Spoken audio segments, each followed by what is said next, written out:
और हमारी सहयोगी सुजाता इस समय हमारे साथ मौजूद है। सृष्टि के पास भी जाएंगे, लेकिन सुजाता बता रही हैं दक्षिणी ध्रुव कितना खास है, कितना अहम है भारत के लिए, दुनिया के लिए। सुजाता।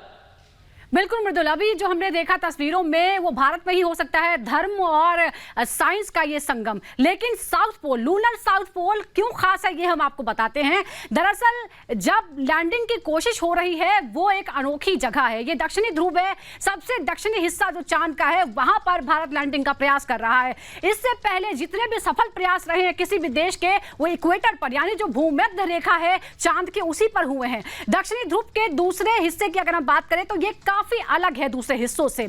इलाके का ज्यादातर हिस्सा हमेशा उसमें अंधेरा छाया रहता है क्योंकि वहां पर सूरज की रोशनी कभी नहीं पहुंचती। यहां कई जगहों पर सूरज की रोशनी कभी नहीं पहुंचती है सैकड़ों सालों में।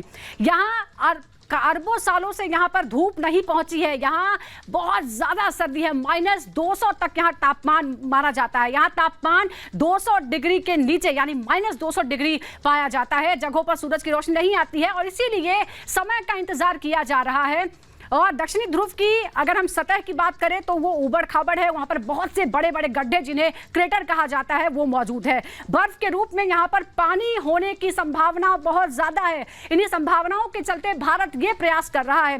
क्रेटर में हाइड्रोजन हो सकता है, बर्फ जमी हो सकती है और दूसरे जो खनिज पदार्थ हैं वो हो सकते हैं। और अगर ये खोज होती है तो ये पूरे मानव जगत के लिए अंतरिक्ष में एक बड़ी उपलब्धि होगी। पृथ्वी के अगर दक्षिणी ध्रुव जैसे ही अगर हम बात करें वैसा ही हाल है, लेकिन चांद पर वायुमंडल बिल्कुल नहीं है।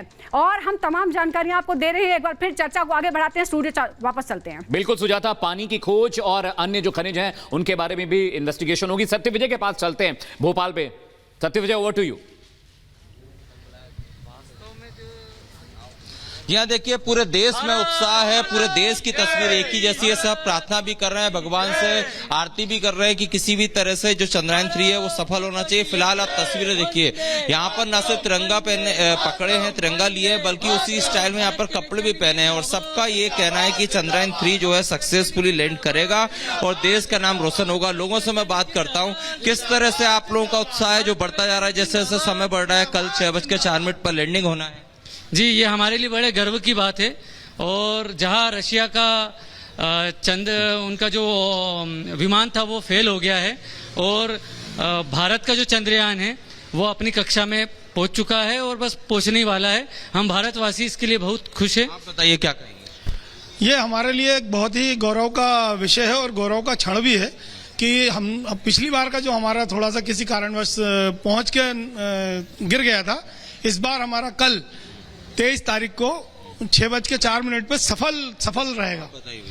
देखिए भारत के उसमें ये पहली बार ऐसा हो रहा है कि अपन स्वर्णिम पल में कल लिखा जाएगा और ये हमारे लिए, पूरे देशवासियों के लिए बहुत ही गर्व की बात है। आप बताइए। पूरे विश्व पटल में जो भारत का एक ऐतिहासिक दिन है जी, कल चंद्रयान प्रवेश कर रहा है, इसके लिए हम धन्यवाद देते हैं भारत के वैज्ञानिकों को। आप बताइए। बिल्कुल सत्यविजय, आपके पास लौट रहा हूं। और ये आम जनता की सोच है, या आम जनता का उत्साह है जो चाहते हैं कि कल लैंड करें, लेकिन बहुत सारी त्रुटियां हुई हैं पहले, उनसे हमने बहुत कुछ सीखा है।